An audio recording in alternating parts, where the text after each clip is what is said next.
বলখের বাদশাহ, এটা সবাই আমরা জানি। ইব্রাহিম বিন আদহাম, ইব্রাহিম বিন আদহাম বলখের বাদশাহ।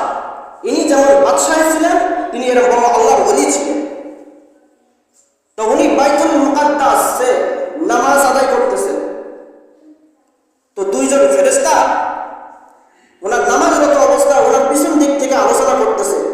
এই যে ব্যক্তিটা দেখতেছ, এই যে নামাজ পড়তেছে, বলখের বাদশাহ ইব্রাহিম বিন আদহাম, যার কাছে তার বাদশাহিত্ব থেকে আল্লাহর প্রেম, আল্লাহর ভালোবাসা, আল্লাহর হুকুম তার কাছে বড়।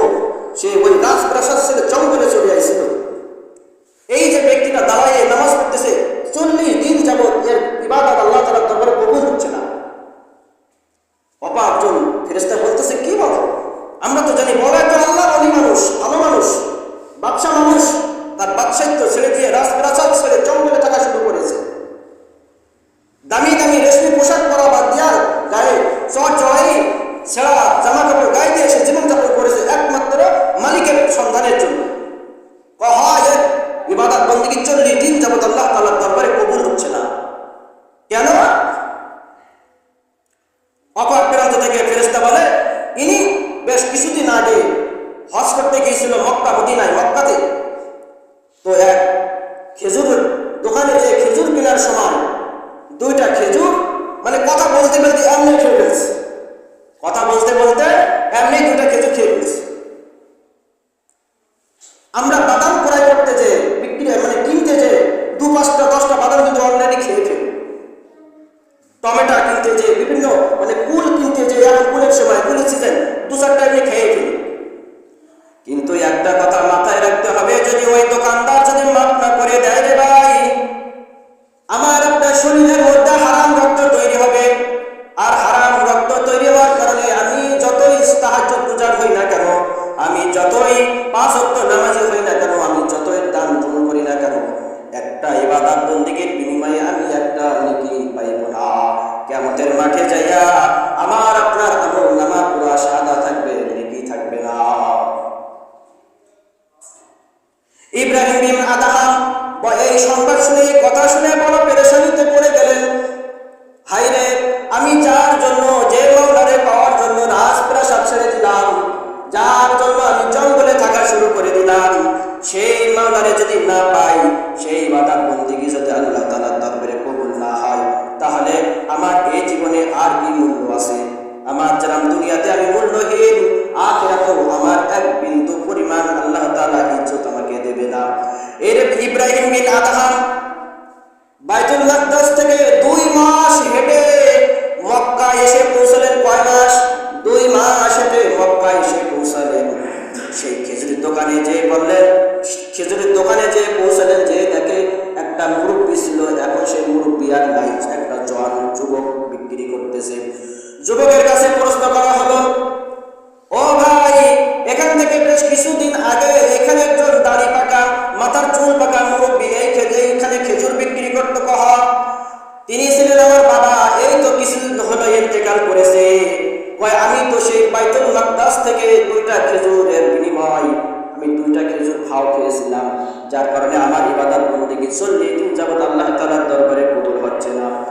আমি তো সেই খেজুরের ঋণ দেওয়ার জন্য আসছি। ওই যুবক বলল, আমি আমার 2টা খেজুরের, তার থেকে একটা খেজুরের ঋণ আমি শোধ করে দিলাম। সঙ্গে সঙ্গে ওই ইব্রাহিম বিন আদহাম আলহামদুলিল্লাহ পাঠ করলেন। তারপরে বললেন, শোনো মুরব্বী, আরেকটা খেজুরের বিষয় আমি তো মাফ করতে পারবো না, কারণ আমার 2টা বোন আছে। ইব্রাহিম বিন আদহাম দাঁড়ায় ছিল, সঙ্গে সঙ্গে বসে পড়লেন, আল্লাহরে ডাক দিয়ে বললেন, ও আরশের মালিক, আমি এখন কিভাবে এই দিন মুক্ত হব? আমার এই কষ্ট, এই ইবাদত বন্দেগী কেমনে আপনার দরবারে কবুল করাবো? ওই যুবকের কাছে ইব্রাহিম বিন আদহাম বলল, ভাই শোনো, আমার একটু সন্ধান দাও, আমি সেই জায়গায় যেয়ে আমার খেজুরের ঋণটা শোধ করাই আসবো। সেই জায়গায় যা খেজুরের ঋণ পরিশোধ করাই আসবো। ওই যুবক বলল, তাদের আমার 2 বোন তো আমি বিবাহ দিয়েছি, ওই যে মদিনা, এদিকে বাইতুল মুকাদ্দাস থেকে 2 মাসের পায়ে হেঁটে মক্কা এসে একটা খেজুরের ঋণ শোধ হলো। এবার আরো একটা খেজুরের ঋণ শোধ করার জন্য মদিনায় যাওয়া লাগবে।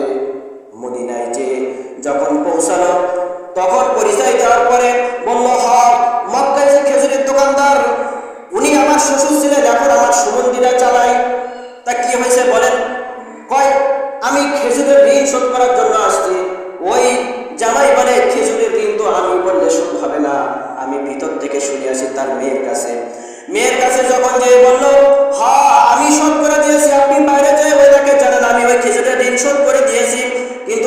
একটা আবেদন, উনি যেন কলিজা ভরে মন ভরে আমার বাবার জন্য একটু দোয়া করে, আমার বাবা যেন জান্নাতের বাসিন্দা হয়ে যায়, আমার বাবারে যেন আল্লাহ তাআলা মাফ করে দেয়। বলার পরে ওখান থেকে আরেকটা খেজুরের জন্য উনি এগিয়ে গেলেন। যাওয়ার পর পরে ওই বাড়ির সামনে যেয়ে বলে, আমি খেজুরের ঋণ শোধ করার জন্য আসছি। কি করতে? খেজুরের ঋণ শোধ করার জন্য আসছি, খেজুরের ঋণ শোধ করার জন্য আসছি। ভিতর থেকে বলল, খেজুরের ঋণ আমি শোধ করে দিয়েছি। আমার মনে হয় অত দূর থেকে এই আল্লাহ বলে আসছে, এ অবশ্যই একজন ভালো মানুষ হবে, আল্লাহ রবি হবে, তা না হলে দুইটা খেজুরের জন্য এত দূরে আসতো না। হ্যাঁ, এত দূরে আসতো না, অবশ্যই ভালো মানুষ হবে। স্বামী তো আপনি ওনারা একটু বলেন, উনি যেন মসজিদে নববীতে যে 2 রাকাত নামাজ পড়ে আমার বাবার জন্য দোয়া করে, আমার বাবা যেন জান্নাতুল ফেরদাউসের বাসিন্দা হতে পারে, আমার বাবা যেন কি জান্নাতুল ফেরদাউসের বাসিন্দা হতে পারে। আমার বাবা যদি জান্নাতে যায়, এর চেয়ে বড় সফলতা আমার আপনার জীবনে আর হবে না। কারণ হলো, মেয়েরা বাপের প্রতি একটু দুর্বল বেশি থাকে, বাপরে মেয়েরা মহব্বত করে, বাপেরা মেয়েরা কয় আমার বাবার জন্য একটু যেন দোয়া করে মসজিদে নববীতে যে আমার বাবা যেন জান্নাতের বাসিন্দা হয়ে সুখ শান্তিতে বসবাস করতে পারে। যে এই ঘটনায় এত